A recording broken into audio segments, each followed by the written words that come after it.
भारत में नगरीय भूगोल का विकास, development of urban geography in India.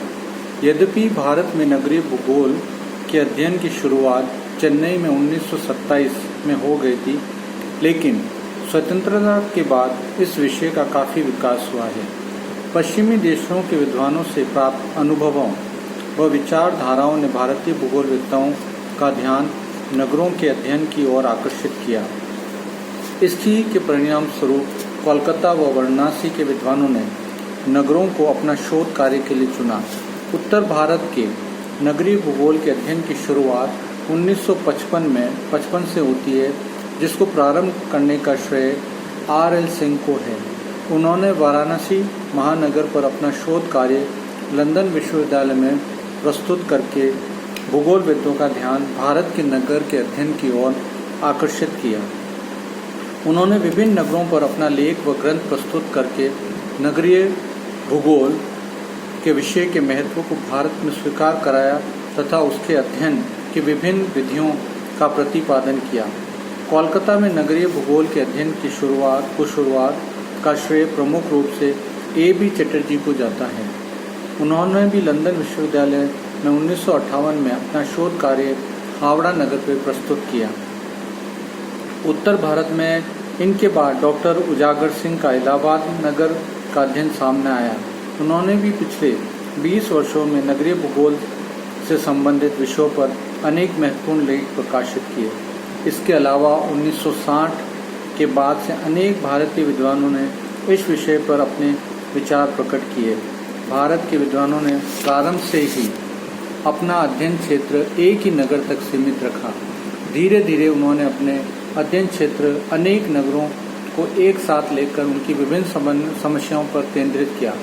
पिछले 50 वर्षों में हमारे देश में विभिन्न भूगोल पत्रिकाओं के माध्यम से बहुत अधिक विषय सामग्री प्रकाशित हो चुकी है। इस प्रकार विदेशों व भारत में जो भी अध्ययन किए गए हैं, उनसे नगरीय भूगोल के अर्थ और विषय सामग्री के बारे में एक स्पष्ट रूपरेखा सामने आई है, जिसको इस प्रकार रखा जाता है। भारतीय विद्वानों के योगदान को एक अलग अध्ययन में प्रस्तुत किया गया है। नगरीय भूगोल, अर्थ एवं परिभाषा, meaning and definition of urban geography. नगरीय भूगोल एक विशेष प्रकार की बस्ती का अध्ययन है। ये बस्ती बहुत ही अधिक विविधता रखने वाली होती है तथा इसमें तीव्र भिन्नताएं मिलती है। नगरीय भूगोल का प्रमुख उद्देश्य नगरीय क्षेत्र में पाए जाने वाले विभिन्न कार्यों का अध्ययन करना है। यह कार्य नगर के भूमि उपयोग तथा उनके अनेक अन्य बातों पर प्रभाव डालते हैं। भूगोल की अन्य शाखाओं की भांति नगरीय भूगोल का अध्ययन केंद्र बिंदु मानव है, क्योंकि भूगोलवेत्ता नगरों का मानव निर्मित आदिवास मानते हैं। ये मानव तथा उसके कार्यों के आपसी संबंधों व प्रभाव का वर्णन करता है। वह नगर के विकास के सभी भौगोलिक पहलुओं का अध्ययन करता है। वह नगरीय क्षेत्रों में पाए जाने वाली विविधताओं तथा विभिन्न कार्यों के आपसी संबंधों का वर्णन करता है तथा नगरीय व उपनगरीय क्षेत्रों के बीच के संबंधों का भी अध्ययन करता है। इस प्रकार स्पष्ट होता है कि नगरीय भूगोल के अध्ययन के प्रमुखतः दो विषय हैं। पहला, नगर एक बस्ती के रूप में अध्ययन, जिसमें हमें नगर के भूदृश्य टाउनस्केप का उसी तरह अध्ययन करता है जिस तरह किसी क्षेत्र के भूदृश्य का अध्ययन किया जाता है। दूसरा, नगर का सीमावर्ती प्रदेश से संबंध। लेविस पॉमफोर्ड ने इन दोनों बातों को इस प्रकार वर्णित किया है। उनके अनुसार नगर कंटेनर तथा चुंबक के रूप में कार्य करता है। कंटेनर से तात्पर्य है कि नगर अनेक इमारतों, स्थायी भौतिक संरचनाओं का समूह होता है, जिसमें अनेक प्रकार के कार्य विकसित हो जाते हैं तथा समय के साथ उनका रूप बदल जाता है। मैग्नेट का अर्थ है कि नगर के अंदर बाहर के लोगों तथा विभिन्न संस्थानों को खींचने तथा उसे बाहर फेंकने की शक्ति होती है। इस परिभाषा से स्पष्ट होता है कि नगर में आर्थिक, सामाजिक, रिहायशी प्रशासकीय व सांस्कृतिक कार्य होते हैं जो नगर में विभिन्न स्थानों पर विकसित हो जाते हैं। नगरवासी कृषि संबंध कार्य नहीं करते हैं, लेकिन इसके बिना नगरीय बस्ती का अस्तित्व संदिग्ध है, क्योंकि सीमावर्ती उन्नतशील कृषि प्रदेश ही नगर को जीवन दान देता है। इस सीमावर्ती प्रदेश के लिए नगर विशेष कार्य करता है, जो एक सभ्य समाज की सेवा के लिए जरूरी है। इस प्रकार नगरीय भूगोल न केवल नगर का ही बल्कि सीमावर्ती प्रदेश से उसके संबंधों का अध्ययन करता है। नगरीय भूगोल पर दी गई अन्य परिभाषाओं को इस प्रकार रखा जा सकता है। ग्रिफिथ टेलर ने बताया कि नगरीय भूगोल में नगर का बसाव स्थान, प्रादुर्भाव, प्रारूप तथा वर्गीकरण का अध्ययन सम्मिलित है।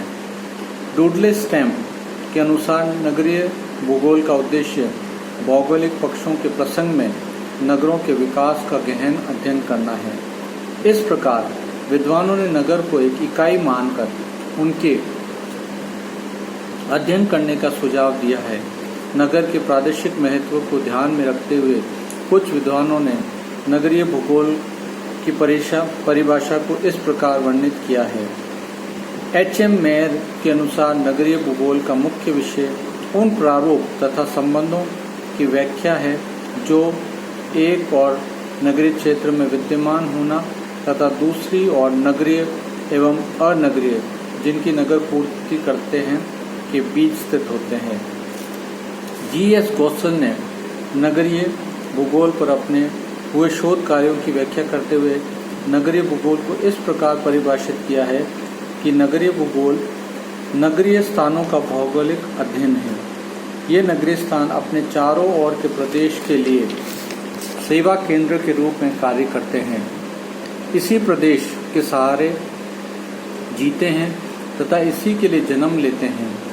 इन्होंने नगर से सटे हुए सड़कों के सहारे फैले निर्मित नगरीय क्षेत्र और उसके सीमावर्ती प्रभाव क्षेत्र के भौगोलिक अध्ययन को नगरीय भूगोल में शामिल किया है।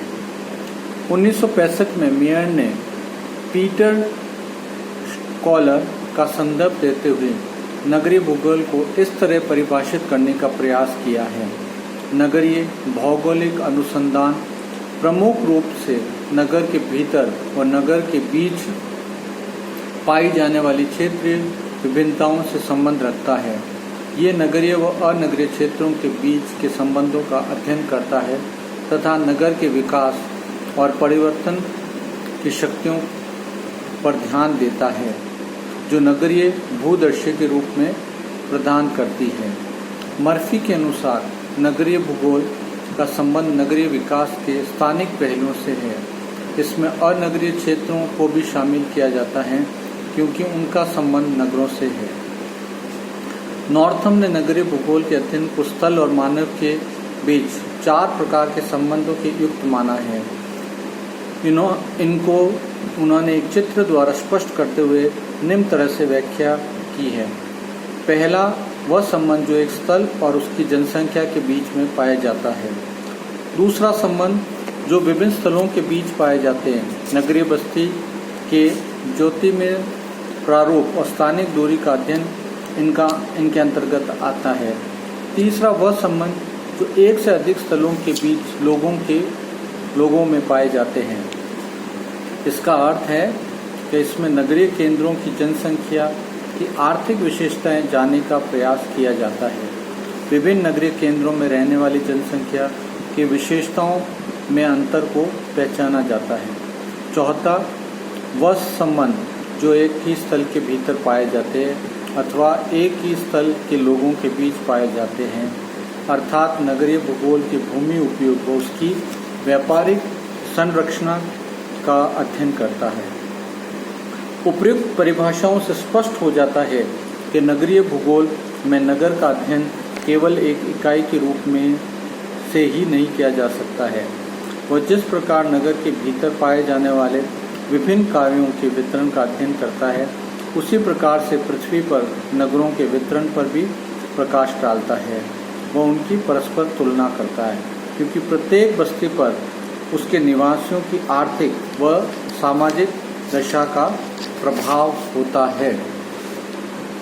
दूसरे शब्दों में प्रत्येक नगरीय बस्ती भू आकृति विज्ञान की भांति 3 अवस्थाओं से गुजरती है, जिनको R.E. डिक्सन ने संरचना स्ट्रक्चर, प्रक्रिया प्रोसेस तथा अवस्था स्टेज का नाम देते हुए इस प्रकार समझाया कि नगर की इमारतें व सड़कों का विकसित रूप ही नगर की भौतिक संरचना का परिचय देते हैं। नगर की सामाजिक तथा आर्थिक विशेषताएं एवं प्रथाएं नगर की प्रक्रिया के बारे में बताती है। ये बातें उसकी भौतिक संरचना को निर्धारित करती है। नगर का ऐतिहासिक विकास उसकी अवस्था का परिचायक है। राउल ब्लांचार्ड के अनुसार नगरीय बस्ती का भौगोलिक अध्ययन उसकी 4 प्रमुख समस्याओं से संबंधित है। वह भौतिक व सांस्कृतिक परिस्थितियां जिनके कारण बस्ती का जमघट संभव हो सका है, अर्थात बस्ती का विकास हुआ है। नगरीय बस्ती पर ऐतिहासिक घटनाओं का प्रभाव तथा भौतिक भूदृश्य एवं कार्यिक भूदृश्य का उद्भव। नगर के विभिन्न कार्यों के क्षेत्र वितरण का अध्ययन, अर्थात नगर में विभिन्न कार्यों की स्थिति तथा उसके आपस में संबंध। नगर व उसके सीमावर्ती क्षेत्र के पारस्परिक संबंध। R.L. सिंह के अनुसार नगरीय भूगोल नगरों का अध्ययन निम्न 2 प्रकार से करता है। पहला, यह नगर को बस्ती तंतु का प्रमुख अंग मानता है तथा उसको एक जैविक इकाई ऑर्गेनिक यूनिट मानता है।